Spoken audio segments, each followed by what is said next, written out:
I'm Madison Martin, and here's your Mangham News.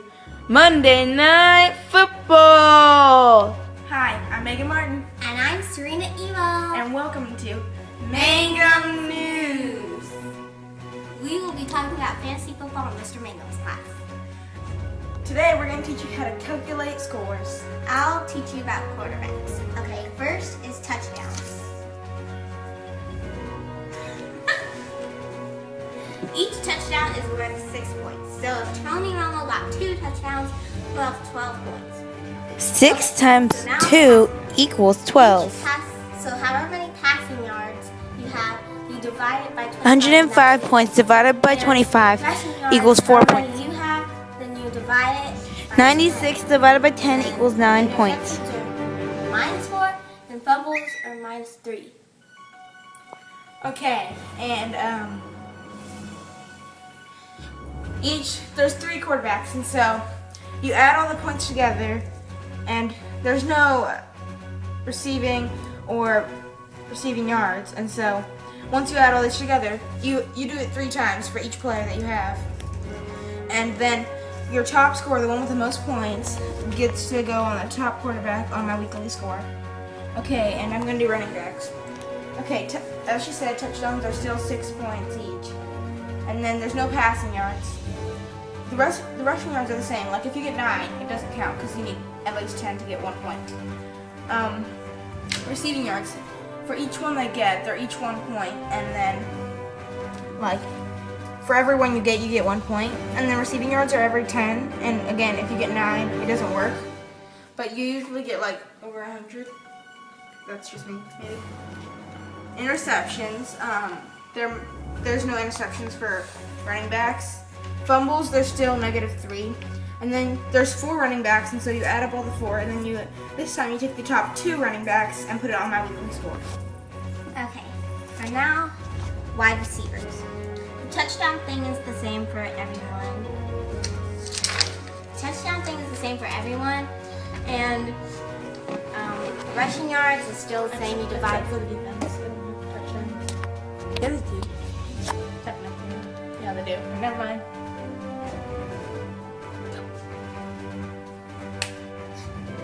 Receiving is 1 point for each. So if you had 3 receiving, then you had 3 points.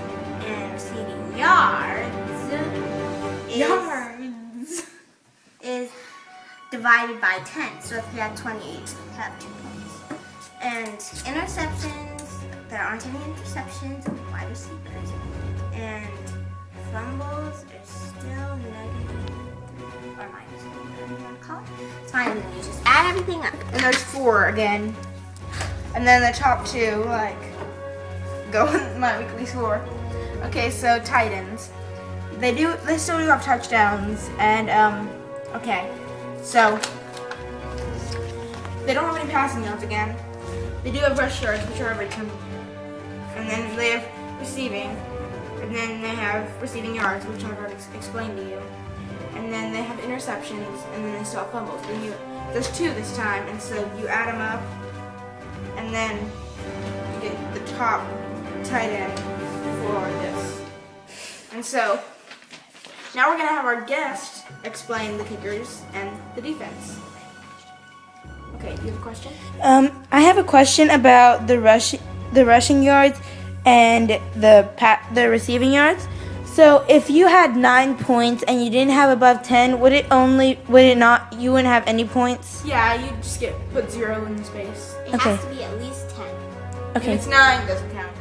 Okay, And thank there's you. no like this one. Thank you.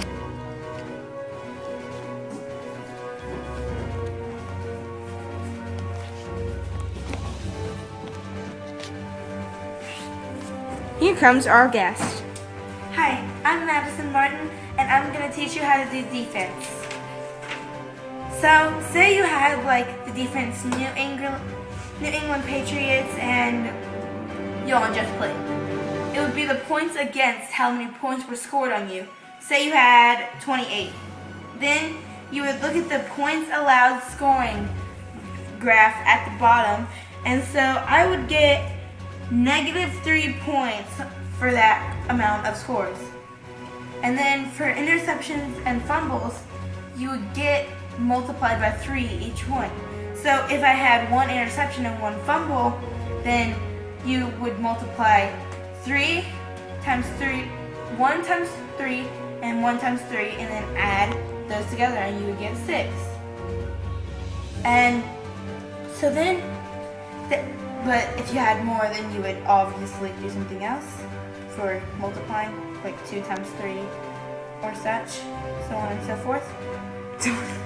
And so the same rule applies with touchdowns. Every touchdown you would get 6 points for each touchdown. So if you got 2 touchdowns, it would be 12 points. 1 touchdown, 6 points.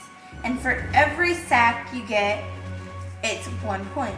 So you would get